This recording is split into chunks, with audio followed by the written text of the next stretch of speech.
have any control over, and they don't inhibit those. One of those is the norovirus. Now, if your hand sanitizer doesn't contain alcohol, then it's likely to contain triclosan, which is a powerful antibacterial agent and often used in making pesticides. It is readily absorbed by the skin, which can directly impact thyroid function and can cause damage to the liver and muscles. Another thing, have you ever thought, a lot of us, especially now, immediately reach out for a hand sanitizer, use it, and then start eating something. Have you thought the kind of chemicals that you're consuming?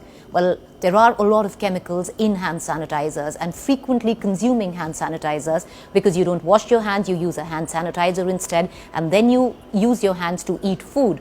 You're ingesting the hand sanitizer.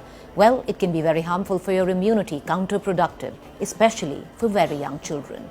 If kids constantly consume this product, then first it can lead to alcohol poisoning, and secondly, it can lower their immunity to such a level that the body's defense mechanism is in a constant fighting mode, which leads to weakened immunity. This can cause serious side effects when they grow older as well.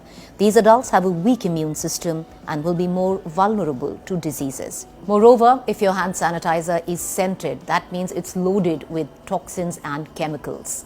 Synthetic fragrances contain phthalates, which are endocrine disruptors that mimic hormone and could alter genital development. So hand sanitizers don't just have these medical risks, but also certain physical impact as well if you use them.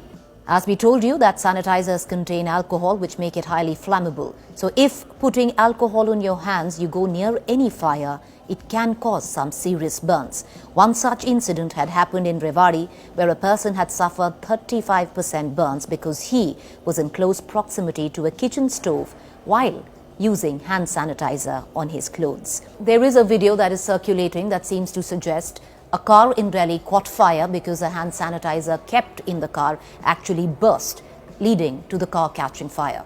Well, that's not a fact, it's untrue. However, if your sanitizer or hand sanitizer that is kept in the car is a big bottle, it's not airtight and is leaking, then vapors can keep accumulating in the car, making the car a small gas chamber. So all it possibly needs to start a fire is maybe a small spark somewhere, and these gases could then lead to a small fire within the car. So that's a fact, but no, hand sanitizers don't just burst into flames. A lot of you out there thinking that the best way to actually clean your masks that you're using is to dip them into sanitizer and clean them with your little bottle of hand sanitizer. Don't do that, because the vapors are then trapped in cloth, and when you wear your mask after attempting to clean the mask, the fumes would possibly cause nausea or even could lead to possible vomiting. So here is how you can prevent yourself. Wash your hands using soap and water. Keep the sanitizer away from children. Keep hand sanitizers stored in bottles in a cool and dry place. Keep it in a safe distance from the kitchen and never apply it before you're going to cook or even eat. Clean your mask with regular soap and water. So ultimately, yes, hand sanitizers at this point of time could be an essential commodity if you don't have water and soap within easy access. Because if you do, that should be your first priority. Wash your hands with soap before you use a hand sanitizer.